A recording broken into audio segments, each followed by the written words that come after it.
Hello everyone and welcome to my clickbaitiest title to date. We're gonna go places. Anyway, I made an angelic top. You can see that I work on the full body suit for Genesis that I made right here. And I'm altering a bit to fit it better to the body.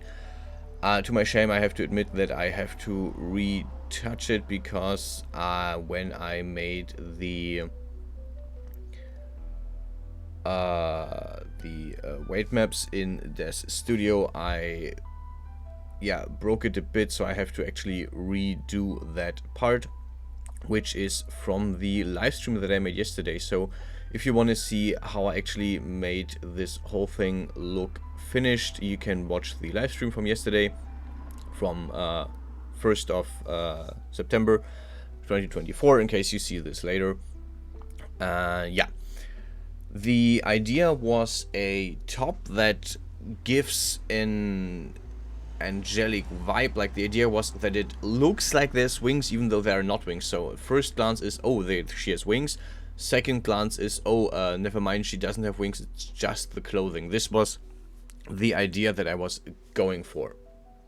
So I altered the full body suit here, and then I went on with the whole actual modeling process. So she has two straps on the shoulder that are basically holding the whole thing, and one of the things I had to do is I had to work on an already smoothed down object.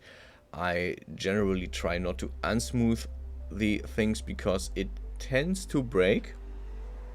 This is something that I noticed, that once you smooth something and you save it and you can't go back with Control Z, then you more or less have to work with this, because Hexagon doesn't like you unsmoothing. You can do it, but it doesn't work completely reliable.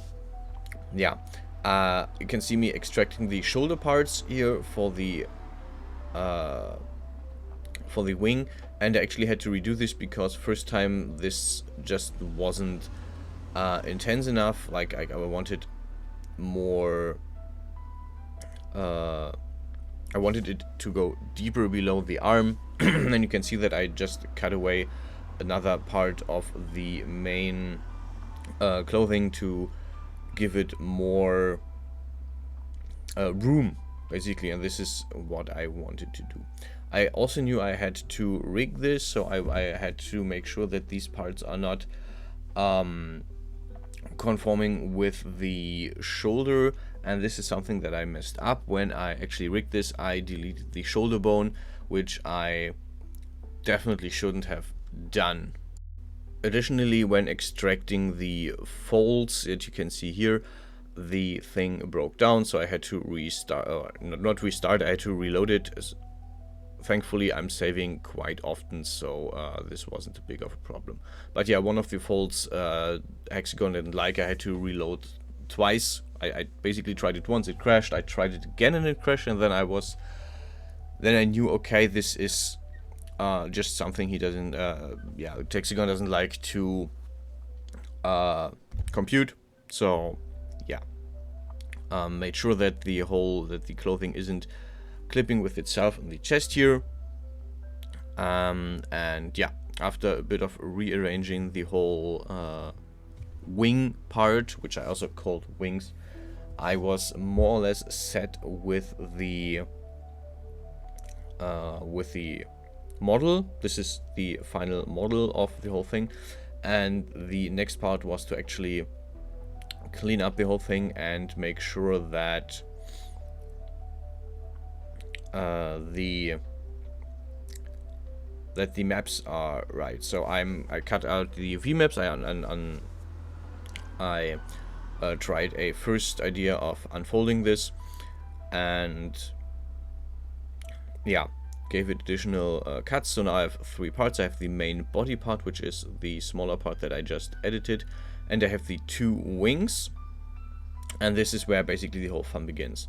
You can see I'm cleaning up the whole UV map, and in case you don't watch the live stream, Something I detected with this specific thing that I made here is that when you want to use shading domains in Hexagon, you have to do the shading domains first, because once you set shading domains, what Hexagon does is it re-unfolds the whole thing without any seams. So basically all your seams get deleted, all the seams you set get deleted, and the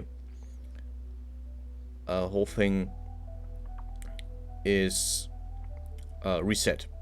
And the issue is that Hexagon doesn't show you this. Hexagon shows you your unfolded, your handmade UV map, but it uses a different one. It uses the one that you saw at the very beginning from making UV maps that that isn't correct anymore. So this is why there is such a big discrepancy between what you see when you put on textures and what you don't. Also, this is why sometimes it works perfectly well for me, because sometimes I'm just unfolding this and saying, okay, now shading domain's done, and sometimes I'm just it just doesn't do what it is supposed to do, because the shading domains didn't, because I unfolded this first, cut it up, worked the UV maps, and then did shading domains. So yeah, always do shading domains first.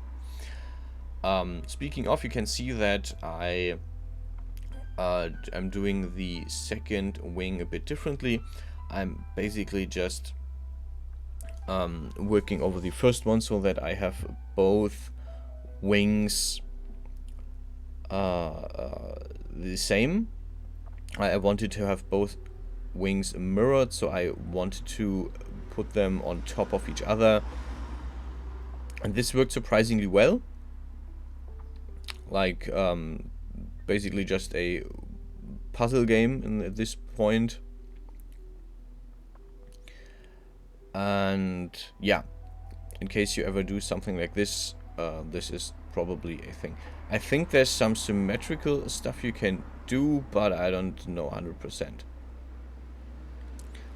Yeah, I'm cleaning up the UV map as well, making sure all the lines are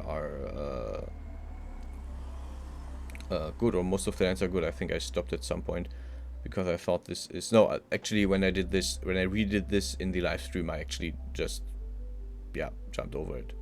But yeah, this is...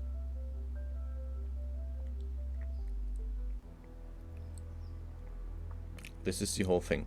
And then I basically sat down and for another hour tried to work out the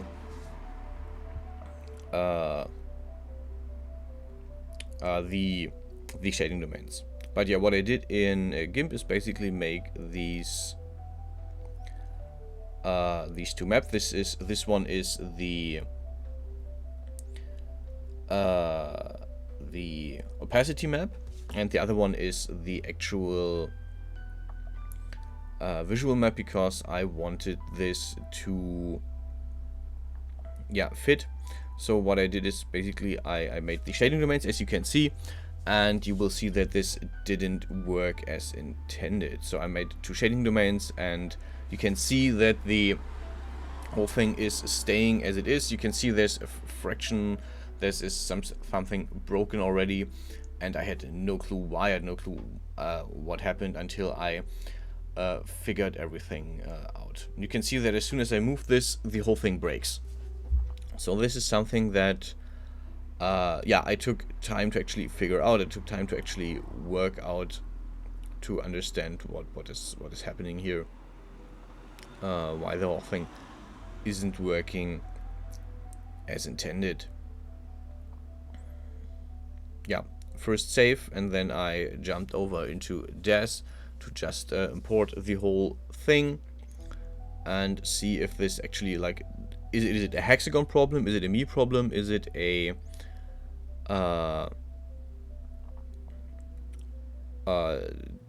visual problem? But it's actually a me problem in this case. It's a me and a Hexagon problem. Anyway, that's it for this video. I hope you enjoyed it, and here's 2 renders to make up for all the nonsense I just talked. Enjoy!